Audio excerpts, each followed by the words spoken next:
ओम नमो भगवते वासुदेवाय नमः। नमस्कार, मैं ज्योतिषाचार्य वरुण प्रकाश ज्योतिष के आज के संस्करण में आपका स्वागत करता हूं। 2025 में 4 प्रमुख ग्रहों का गोचर हो रहा है। इसमें सबसे पहले शनि का गोचर हो रहा है, फिर देवगुरु बृहस्पति का गोचर हो रहा है, फिर राहु और केतु का गोचर हो रहा है। जल्दी जल्दी गोचर करने वाले शुक्र, बुध और आपके मंगल, सूर्य, चंद्रमा, इनका तो गोचर लगातार होता ही रहता है। लेकिन 4 प्रमुख ग्रह जो बड़े ग्रह हैं, इनका गोचर हो रहा है शनि, देवगुरु बृहस्पति, राहु और केतु का। शनि के गोचर जो 29 मार्च को हो रहा है, उसका कैसा प्रभाव पड़ेगा आपके राशि पर, मैंने यह वीडियो आपको बना के दिया है। बहुत रिसर्च करके मैंने बताया है कि आपकी राशि पर कैसा उसका प्रभाव पड़ेगा। आज मैं बताऊंगा देवगुरु बृहस्पति, इनका जब गोचर होगा तो कैसा प्रभाव पड़ेगा आपकी राशि पर, गोचर कब कब होगा, किस राशि से किस राशि पे होगा, उनकी कौन सी दृष्टियां होती है, किस स्थान को देखेंगे, इन सभी चीजों के बारे में बताऊंगा। आप स्क्रीन पर देख सकते हैं कि जो सभी ग्रहों हैं इसमें सर्वाधिक शुभ ग्रह देवगुरु बृहस्पति को ही बोला जाता है, ऐसे उनके पास मान्यता है। ऐसी मानता है कि बृहस्पति अपनी, देखिए स्क्रीन पे मैंने वहां बना दिया है, 5वीं, 7वीं और 9वीं दृष्टि से जिस भाव को देखते हैं उस पर उनकी अमृत समान दृष्टि पड़ती है। जिस भी भाव को देखेंगे तो उस पे उन पे अमृत जैसा प्रभाव दिखाई देगा। देवगुरु बृहस्पति शुक्र के अधिपत्य वाली वृषभ राशि में पिछले वर्ष गोचर कर रहे थे। पिछले वर्ष वो कहाँ थे? शुक्र के अधिपत्य वाली वृषभ राशि में। अब वह वृषभ राशि से निकलकर बुध के स्वामित्व वाली मिथुन राशि में गोचर करेंगे। जहां पे मैंने गुरु लिखा है वहां पे आप देखिए मैंने लिखा है कि मिथुन राशि और इसके स्वामी है बुध। तो गुरु बृहस्पति का गोचर लगभग 13 महीने तक एक राशि में होने के कारण शनि के बाद दूसरे मध्य सबसे धीमी गति से, मंद गति से चलने वाले ग्रह कहलाते हैं। एक राशि पर जब वो आते हैं तो 13 महीने लगभग वो वहां रहते ही रहते हैं। बृहस्पति ग्रह को देवताओं का गुरु कहा जाता है। नैसर्गिक रूप से बहुत शुभ ग्रह है बृहस्पति। इसके अतिरिक्त यह धनु राशि और मीन राशि के स्वामी भी हैं। गुरु कर्क राशि में अपनी उच्च अवस्था में होते हैं तथा मकर राशि में अपनी नीच की अवस्था में माने जाते हैं। एक अनुकूल बृहस्पति जातक को जीवन में संतान, सुख, भवन, धन, समृद्धि, उत्तम वैवाहिक जीवन, सभी चीजों को प्राप्ति करवाते हैं और जातक को समाज में सम्मान भी दिलाते हैं। 2025 के दौरान देवगुरु बृहस्पति मई के महीने में मिथुन राशि में गोचर करेंगे। ठीक है, आप ये समझ लीजिए कब गोचर करेंगे और उसी के बाद आपके राशि पर प्रभाव पड़ेगा। तो कैसा प्रभाव पड़ेगा यह मैं आपको आगे बताऊंगा। पूरा वीडियो ध्यान से देखिए, स्किप करके देखेंगे तो इंपॉर्टेंट बात आपसे निकल जाएगी। 19 अक्टूबर को दोपहर में करीब 12 बजे, पौने 1 बजे के करीब, 12:30 बजे से 1 बजे के बीच में, क्योंकि यह समय आपके स्थान के हिसाब से परिवर्तित होता रहता है, बृहस्पति महाराज मिथुन राशि से निकलकर चंद्रमा के स्वामित्व वाले कर्क राशि में प्रवेश करेंगे, जिससे वह अपनी उच्च अवस्था में होंगे। और इसी कर्क राशि में 11 नवंबर को शाम के समय बृहस्पति महाराज वक्री भी हो जाएंगे और फिर वक्री अवस्था में ही 4 दिसंबर के रात को मिथुन राशि में एक बार फिर प्रवेश करेंगे। इस प्रकार वर्ष 2025 के दौरान देवगुरु बृहस्पति वृषभ राशि से निकलकर मिथुन राशि में, फिर मिथुन राशि से निकलकर कर्क राशि में, फिर कर्क राशि से निकलकर वक्री अवस्था में मिथुन राशि में प्रवेश करेंगे। इतने बार उनका गोचर होगा। तो इन गोचरों का प्रभाव आपके राशि के ऊपर अवश्य पड़ेगा।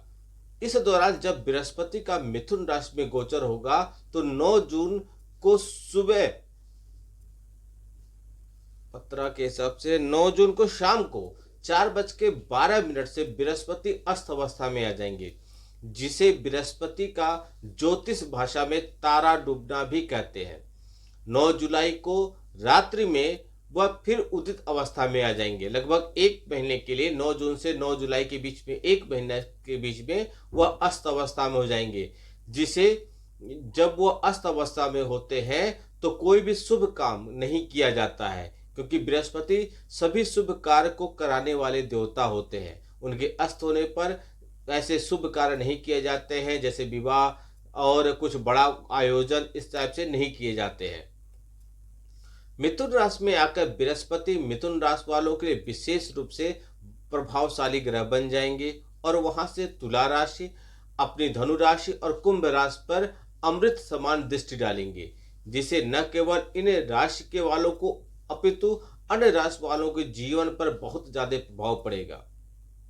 बृहस्पति महाराज एक बहुत ही शुभ ग्रह है जो जातक के जीवन में शुभता लेकर आते हैं।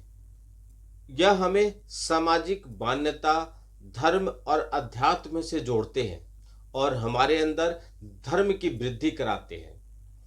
यह हमें सही गलत का पाठ भी कराते हैं और बताते हैं कि जीवन में हमें अपने संस्कार और अपने संस्कृति का संयोजन करते रहना चाहिए, उसके बीच सामंजस्य बिठा के चलना चाहिए, जिससे किसी भी प्रकार की समस्या का सामना करने के लिए हम तैयार रह सकें।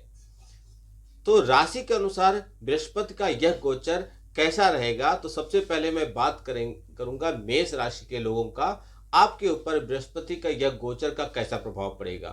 तो मेष राशि में देवगुरु बृहस्पति भाग्य स्थान यानी कि 9वां भाव और व्यय स्थान यानी कि द्वादश भाव के स्वामी हों, और मिथुन राशि में बृहस्पति का गोचर होने से यह आपके राशि के 3रे भाव में गोचर करेंगे।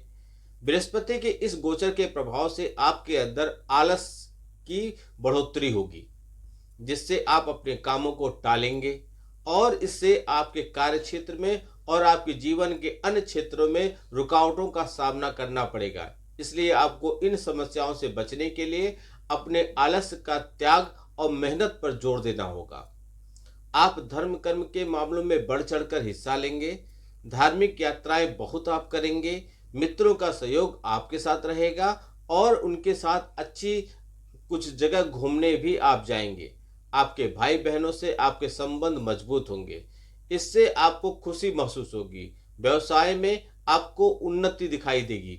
बृहस्पति महाराज की दृष्टि 7वां भाव, 9वां भाव और एकादश भाव में होने से व्यापार में उन्नति होगी। वैवाहिक जीवन में प्रेम बढ़ेगा। आपसी संबंध जो आपकी समस्या चल रही थी वो आपसी संबंध में वो दूर हो जाएंगी। व्यवसाय का विस्तार होगा और आमदनी में अच्छी खासी बढ़ोतरी के योग बनेंगे। सामाजिक दायरों में बढ़ोतरी होगा। समाज में आपका मान सम्मान बढ़ेगा। पिता से संबंध आपके मधुर हो जाएंगे। 19 अक्टूबर को जब बृहस्पति कर्क राशि में कुछ समय के लिए आएंगे तो परिवार में खुशियां और पूजा जैसे शुभ कार्य या किसी का विवाह आदि कार्यक्रम हो सकता है। उसके बाद दिसंबर के महीने में बृहस्पति वक्री अवस्था में जब 3रे भाव में जाएंगे तो भाई बहनों से संबंधों में कड़वाहट निश्चित तौर पे आएगा और कार्य क्षेत्र में सहकर्मियों का व्यवहार आपको परेशान कर सकता है। इन सब समस्याओं से बचने के लिए आप उपाय कर लीजिए। गुरुवार के दिन उत्तम गुणवत्ता वाला पीला पुखराज अथवा सुनहला रत्न सोने की अंगूठी में जड़वाकर अपनी तर्जनी उंगली में धारण कर लीजिए। इससे आपको बहुत लाभ मिलेगा। यदि आप बताए गए उपाय को ईमानदारी से करते हैं तो आपकी समस्याएं निश्चित तौर पर कम होगी। हमारे सनातन परिवार के सभी लोग, सभी भाई बंधुओं, आपसे निवेदन है कि वीडियो को सभी लोग तक पहुंचाइए, जिससे इस गोचर का आप लोग को लाभ मिल जाए। क्या सावधानी बरतनी है, कब सावधानी बरतनी है, इसके बारे में जान लीजिए और क्या करने से आपको लाभ मिलेगा, कौन सा उपाय करने से आपको लाभ मिलेगा, यह आपको मालूम हो जाएगा। यदि व्यक्तिगत तौर पर अपने बारे में कुछ जानना चाहते हैं तो कुंडली का विश्लेषण करा लीजिए, या आप किसी भी विषय पर कुछ भी जानना चाहते हैं तो एक शुल्क भर के आप हमसे परामर्श प्राप्त कर सकते हैं। आपका दिन शुभ हो। भगवान भोलेनाथ का आशीर्वाद आप पे बना रहे। नमस्कार। जय श्री राम।